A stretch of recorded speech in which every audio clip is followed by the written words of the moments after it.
Rubin's a former Deputy Assistant Secretary of State during the Obama administration. He's up late with me tonight here on the Final Five. Welcome back. Good to see you again. Great to be with you, Jim. I'm curious where you see this with your perspective. Where is it going now? Because it seemed going into the Trump administration, it was, hey, we're cutting ties, we're done with Ukraine. But it seems as though there's a little realization that Vladimir Putin may not want peace as much as he claims he does. Well, I certainly hope so, because President Trump, he needs to put more pressure on Vladimir Putin. There's no way this is going to get resolved if he just sits on Ukraine, which has been, to your point, the whole policy up until now. But this is going to require Vladimir Putin getting the message from the United States that the war has to end. Unfortunately, it doesn't look like that message has gotten through completely. And through all of this, it seems as though there was some sort of suggestions that maybe Zelensky would have to give up parts of these, right, parts of territory that was annexed already by Russia here. How realistic is that possibility at this point? So, you know, there's a couple ways to think about this. The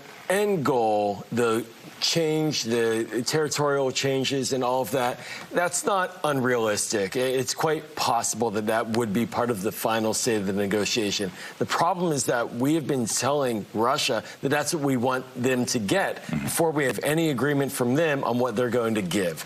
And so ultimately there may be some territorial compromise, but it has to come with a clear commitment by Russia to end its invasion. There have to be clear security guarantees from the United States and our allies in Europe to make sure that nothing like this ever happens again. So yes, territory, there may be something around the edges, but that's not for us to preemptively concede to the Russians. And as far as President Trump goes, again, there are some people who have said, you know, I think one of the quotes I saw, and I don't want to misquote it, but I think it was the general sense of it, was that Putin is quote, pissing off the Trump administration. I think President Trump thought, you know, he can come in here. He said he was going to end it on day one, certainly that's hyperbole from that point. But where do you think the White House lands? Do they see some value in ending this war and finding some sort of a universal solution here? Well, you can tell this is becoming a political headache for them, because first, J.D. Vance, the vice president, says, well, we're going to walk away.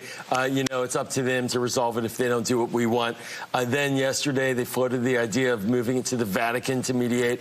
And politically here in Congress, over 80 senators now have co-sponsored a bill to increase sanctions on Russia. So there's bipartisan political pressure against giving concessions to Russia until they actually make a deal. So it's a headache for President Trump, but he wanted to own it, and he's showing that it's a lot harder than what he thought. But he said today so much is that I didn't start this war. This isn't my war. That's right. And you know, you can go back to 2014 during the Obama years when Russia really started making these incursions with the Crimean Peninsula out there, and the White House seems to say, well, hey, you know, it goes back to then. We have nothing to do with this. Well, we have a lot to do with it. First and foremost, European security has always relied on the United States as a backstop, part of our broader NATO commitments. Ukraine's not a NATO country, but it's part of Europe, and we have always been engaged with Ukraine. In fact, 30 years ago, they gave up nuclear weapons, and in exchange, we gave them a memorandum of understanding saying that we would provide security for them. But in addition to that,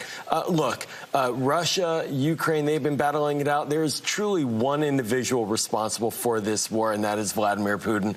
But the United States, we have interest. We have interest in a stable Europe. We have interest in economic development over time in that region. And so we have to be in the table. There have been these calls for Ukraine to become part of NATO as part of this, and Russia said that's a no-go. That's sort of one of the many red lines they're drawing here. Is there value in that, and does that eventually happen, or is that something that Ukraine's going to have to let go of if they want to see some sort of a U.S. brokered solution? Well, I think these answers to be determined. Excuse me. You know, President Biden, during his time in office, he laid out a pathway to NATO membership for Ukraine. So that's something to be discussed. It's a good leverage point as well in negotiations.